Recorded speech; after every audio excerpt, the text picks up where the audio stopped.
Saudara, penjagaan anggota TNI untuk pengamanan Kejaksaan Tinggi dan Kejaksaan Negeri di seluruh wilayah Indonesia masih menuai polemik. Apa yang membuat TNI melakukan pengamanan di area Kejaksaan? Kita akan bahas bersama Kapuspen TNI, sudah hadir bersama kami di Kompas Petang melalui sambungan Zoom, Maijen Christomei Sianturi. Selamat petang Pak Kapuspen, terima kasih sudah berbagi waktu di Kompas Petang hari ini. Selamat sore Mbak Cynthia, apa kabar? Selamat sore, kabar baik. Terima kasih Pak Kapuspen. Pak Kapuspen, ini untuk pengamanan di Kejaksaan, mungkin bisa dibagikan informasi kepada kami. Ini sebenarnya inisiatif dari TNI atau memang ada permintaan khusus dari Kejaksaan Agung, Pak Kapuspen? Jadi sebenarnya begini Mbak Cynthia, itu kan hasil dari atau pengimplementasian antara nota kesepahaman antara TNI dengan Kejaksaan ya. Itu ada namanya nota kesepahaman sejak tahun 2018, itu nomor kerjasama 17 garis miring 4 Romawi garis miring 2018 tentang kerjasama peningkatan sumber daya manusia dan peningkatan profesionalisme di bidang penegakan hukum. Kemudian ada adendum lagi atau diperbarui lagi pada tahun 2020 dengan NIK garis miring 21 garis miring 11 Romawi garis miring 2020 ya. Dan ada lagi diperbarui lagi di tahun 2023 dengan nota kesepahaman nomor 6 garis miring 4 garis miring 2023 ya. Garis miring TNI tentang kerjasama dalam pemanfaatan sumber daya dan peningkatan profesionalisme di bidang penegakan hukum. Nah, itu makanya kenapa ST atau surat telegram itu dikeluarkan oleh TNI dalam rangka mengakomodir, dalam rangka pengejawantahan dari nota kesepahaman itu. Karena di nota kesepahaman itu ada 8 ruang lingkup. Salah satu yang kita bisa lihat adalah yang poin C adalah mengatur penugasan prajurit di lingkungan Kejaksaan RI, dan yang F, dukungan dan bantuan personel TNI dalam pelaksanaan tugas dan fungsi kejaksaan. Nah, kalau kita berangkat dari undang-undang TNI sendiri, di mana kita bisa dasar hukumnya, kita masuk kepada pasal 7 ayat 1 tentang tugas pokok TNI, yaitu melindungi segenap dan seluruh tumpah darah Indonesia dari ancaman dan gangguan terhadap keutuhan bangsa dan negara. Kemudian pasal 7 ayat 2-nya Undang OMSP, yaitu membantu tugas pemerintahan di daerah. Kejaksaan termasuk bagian dari lembaga pemerintah yang di bidang penuntutan. Nah itu Pak ya. Kemudian kita naik ke Undang-Undang Kejaksaan sendiri. Undang-Undang nomor 11 tahun 2021. Kemudian ada Perpres nomor 15 tahun 2021 tentang organisasi dan tata kerja Kejaksaan RI. Di dalamnya pembentukan organisasi Jampitmil di Kejaksaan Agung dan Aspitmil di Kejaksaan Tinggi gitu ya. Nah, terus kemudian Undang-Undang nomor 3 tadi yang pasal 47-nya tentang penempatan prajurit aktif di Kejaksaan RI. Jadi itu semua ada koridornya, ada aturan hukumnya yang memperbolehkan bahwa apabila ada dibutuhkan oleh Kejaksaan, dukungan bantuan personel dari TNI, ya kita berangkat dari sana, Mbak. Jadi tidak ada masalah di bidang itu. Nah, jadi kalau dibilang apakah itu keinginan TNI, tidak. Itu adalah kebutuhan dari Kejaksaan. Dan TNI sudah membicarakannya dalam bentuk nota kesepahaman dengan Kejaksaan, gitu Mbak. Oke, terkait dengan hal ini banyak sekali tanggapan dari berbagai pihak dari masyarakat. Dan juga mantan Menko Polhukam Mahfud MD ini menduga ada pergolakan politik di internal TNI, Kejaksaan serta kepolisian. Bagi Mahfud, penjagaan Kejaksaan oleh TNI adalah hal yang tidak normal. Ia pun menekankan tugas Kamtipnas harus dikembalikan kepada Polri. Dan berikut Pak Kapuspen, kita juga akan mendengarkan bersama-sama pernyataan dari Mahfud MD. Ada telegram Panglima memerintahkan personil TNI menjaga Kejaksaan. Saya memulai pertanyaan dengan, menurut Prof Mahfud ada apa ini? Yang menurut saya tidak normal, ya.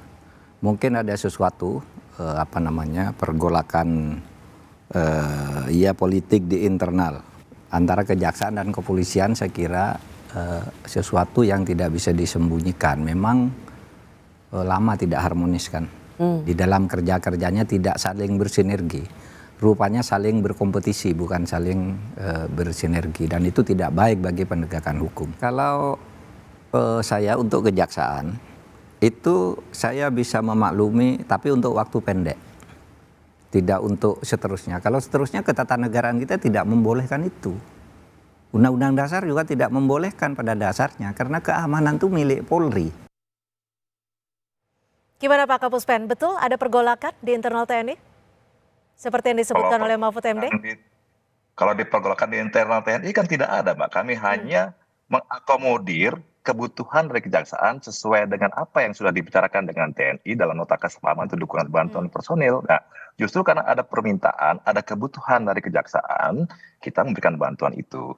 Tapi kalau dibilang bahwa kita juga mengacu kepada Undang-Undang Nomor 3 Tahun 2002, Mbak ya, tentang pertahanan negara. Di situ ada pasal 19 tentang ancaman non militer, bahwa masing-masing instansi itu juga bisa mengelola dalam rangka menghadapi ancaman non militer. Jadi nggak ada salah gitu. Dan ini kita tadi itu sesuai dengan kebutuhan dari masing-masing kejaksaan, kajari, kajati tadi. Tidak semua kajati atau kajari memiliki ancaman atau menangani kasus yang sama. A dan B, C berbeda-beda sesuai dengan kebutuhannya.